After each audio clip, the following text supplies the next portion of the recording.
سب سے زیادہ اس بات کی ضرورت ہے کہ اپنے بیٹے اور بیٹیوں پہ نظر رکھو. کالجوں میں بیچتے ہو نا بچیوں، 10,000 15,000 کے موبائل دلوا دیے ہیں نا، تو رات کی تنہائیوں میں بیٹے اور بیٹی پہ پہرا بھی دیا کرو کہ میری بیٹی رات کی تنہائی میں کسی سے بات تو نہیں کر رہی ہے. نہیں سمجھے بات کو؟ آج کے دور میں جس بچی کو آپ نے دین سکھایا نہیں، دنیاوی تعلیم حاصل کرنے جاتی ہے، برابر میں مرد لڑکے سب بیٹھے ہوئے، اختلاط تعلیم ہے، اور ان کو یہی پڑھایا جاتا ہے. سائنس کہتی ہے کہ زمین گھومتی ہے، زمین گھومتی ہے. ان کو کیا کیا پڑھایا جاتا ہے، دین کے علاوہ سب کچھ پڑھایا جاتا ہے. ہم نے کہا ایسی تعلیم سے بھی کیا فائدہ جو تیری بچی کے ایمان کو بھی تباہ کر. وہی بچیاں کچھ دن کے بعد دوستی کرنے کے بعد، تعلقات قائم کرنے کے بعد راہ فرار اختیار کرتی ہے. ہندوستان کا سروے کیجیے، اب تک کتنی بچیوں نے اسلام کو چھوڑ دیا ہے. معاذ اللہ معاذ اللہ.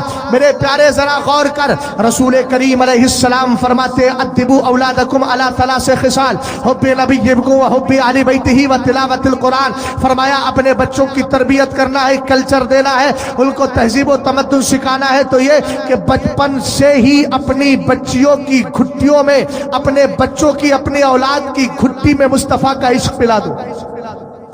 یہ نہیں کہ بڑا سا موبائل لے کے بچپن سے ہی دے دو، وہ کارٹون دیکھ رہا ہے، بڑے ہونے کے بعد خود کارٹون بن گیا.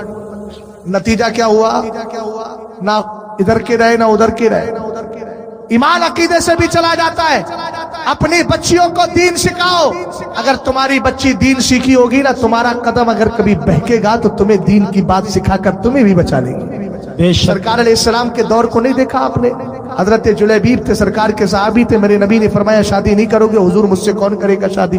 حضور نے ان کو گھر بھیج دیا کہ جاؤ اپنے فلاں انصاری صحابی کے گھر چلے جاؤ. بہرحال وہ پہنچے، کونے کے بعد سرکار علیہ السلام کا سلام پیش کیا. کہ حضور نے فرمایا اپنی بیٹی کی شادی میرے ساتھ کر دو.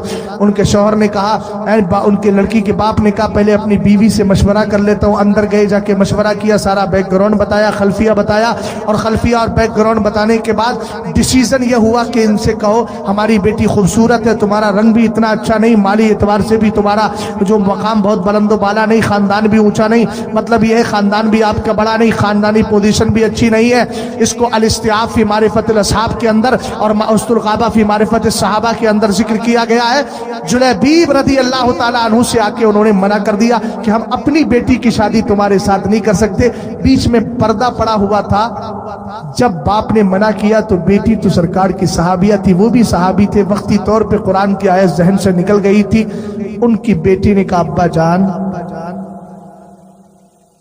حل تردون علی امر رسول اللہ، آپ سرکار کے فرمان ہی کو ٹھکرا رہے ہیں. باپ کو جب یاد نہیں رہا، بیٹی نے بتایا. اگر بیٹیاں تمہاری عالمہ ہوں گی اور اگر سود کی طرف جاؤ گے تو بیٹیاں کہیں گی ابا جان میں تمہارے گھر کا ایک لقمہ بھی نہیں کھاؤں گی جب تک کہ تم سود کی بیماری سے دور ہو کر کے مصطفیٰ کریم کی شریعت کے مطابق نہیں کماؤ. سبحان اللہ، بے شک. اس کے بعد ایک جملہ اس نے کہا تھا آج تک تاریخ نے محفوظ کیا ہے، اللہ کو ہماری بہن بیٹیاں اس کے قدموں پہ قربان ہیں. کہا تھا ادفعونی الی رسول اللہ فإنہ لن یضیعنی. ابا جان فکر کیوں کرتے ہیں، رشتہ مدینے والے نے بھیجا. ادفعونی الی رسول اللہ، مجھے سرکار کے سپرد کر دیجئے، اس لیے کہ مجھے یقین ہے مدینے والا مجھے کبھی برباد نہیں ہونے دے. بے شک حق ہے. سبحان اللہ. اور زبان حال سے کہہ رہی تھی ابا جان آنے والے کا حسن نہ دیکھو، بھیجنے والا مصطفیٰ تو بہت حسین ہے. یہ بچیاں جب دین سیکھتی ہے تو ایسی بولی بولتی ہے. ابا جان تمہیں پتہ نہیں قرآن کی آیت ہے وَمَا كَانَ لِمُؤْمِنٍ وَلَا مُؤْمِنَةٍ إِذَا قَضَى اللَّهُ وَرَسُولُهُ أَمْرًا أَن يَكُونَ لَهُمُ الْخِيَرَةُ مِنْ أَمْرِهِمْ.